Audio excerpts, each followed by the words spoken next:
If you have a job, a family, and too many things pulling at your attention, you probably do not need more apps. And you definitely do not need another giant ultimate AI stack video. What you probably need is a handful of useful workflows that save real time without making your life more complicated. So in this video, I'm going to show you 5 AI workflows that can realistically save busy people about an hour a day.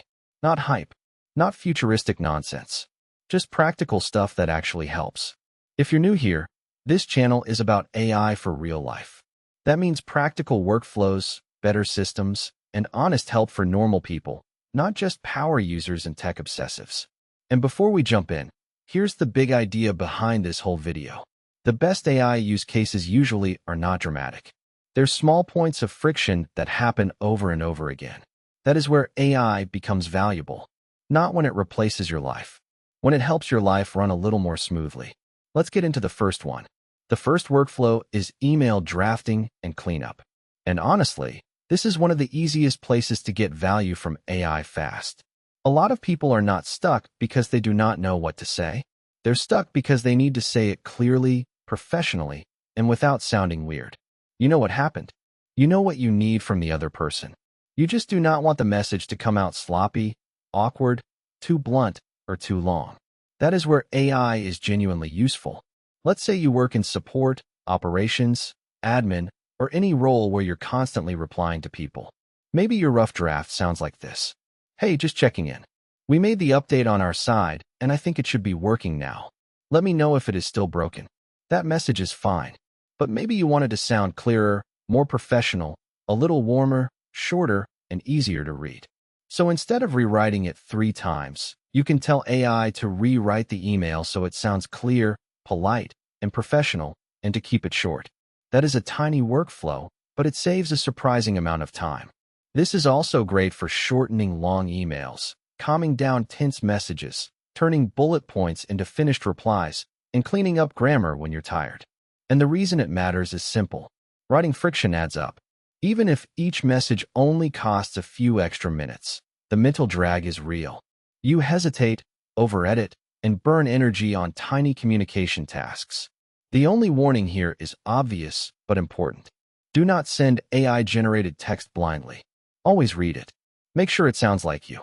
The second workflow is turning meeting notes into action items. A lot of meetings do not create clarity. They create note clutter.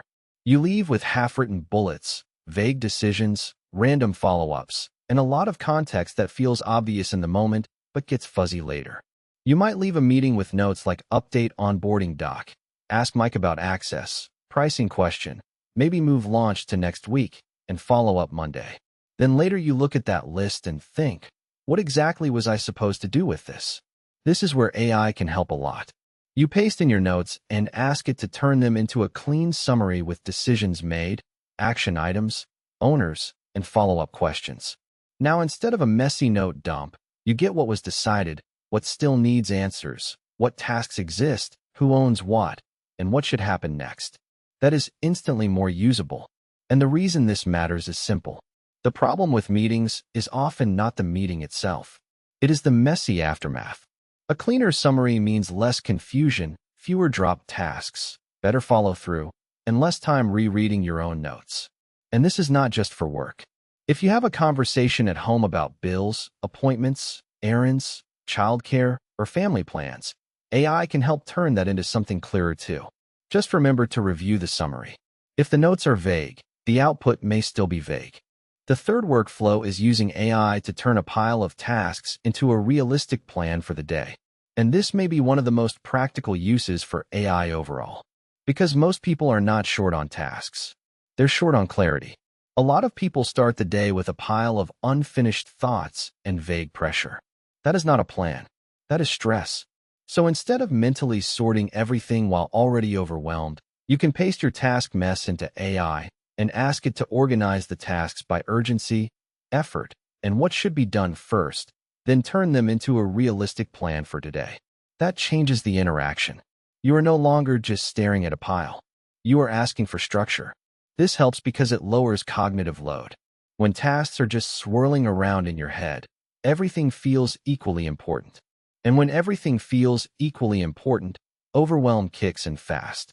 A decent AI planning pass can help you spot what is actually urgent, separate quick wins from deeper work, see what depends on something else, and avoid building a fantasy schedule that collapses by noon. And this part really matters. Do not ask AI to build an ideal day. Ask it to build a realistic day. The plan should help you reduce chaos, not boss you around. The fourth workflow is summarizing long documents. This is useful for long emails, policy documents, tool documentation, meeting transcripts, articles, and internal process notes.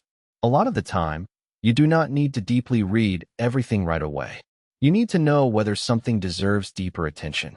So if someone sends you a long update or a dense article, you can ask AI to summarize it in plain English and tell you the main point, the key decisions, any risks, and what actually matters for you. Now you have a triage layer. And that matters because a lot of people drown in information, not work. There is too much to read, too much to process, and too much to sort. A fast summary helps you decide what needs your attention now and what can wait. The caution here is simple. Do not confuse summary with mastery. If something is legally important, financially important, or operationally sensitive, you still need the real source. The fifth workflow is repetitive message and template cleanup. A lot of people send the same kinds of messages over and over. Follow-ups, customer replies, appointment confirmations, status updates, handoff notes, and every time, they rewrite some version of the same thing. This is where AI can help create cleaner starter templates for common situations. For example, a polite follow-up email, a customer update message, a clean internal handoff note, a simple reminder, or a project status summary. Then instead of starting from scratch every single time, you start from a strong draft and adapt it. That matters because repeated writing creates decision fatigue. It is not just the typing. It is the constant tiny choices. How should I phrase this? How much context do I need? Should this sound formal or casual? A good template removes a lot of that friction. The only thing to watch out for is over-automating personal communication. If the message is sensitive or high stakes, keep the human touch. If you notice the pattern here, it is this. The best AI workflows are not flashy. They remove friction from things you already do. That is why they matter. You do not need to rebuild your whole life around AI. You do not need 10 subscriptions. You do not need to become an automation nerd overnight. You just need a few places where AI gives you back time, energy, or clarity. So if you want a simple place to start, start here. Use AI to clean up writing. Turn messy notes into action items. Turn task chaos into a realistic plan. Summarize long information faster. And build better templates for repeated communication. You do not need all 5 today.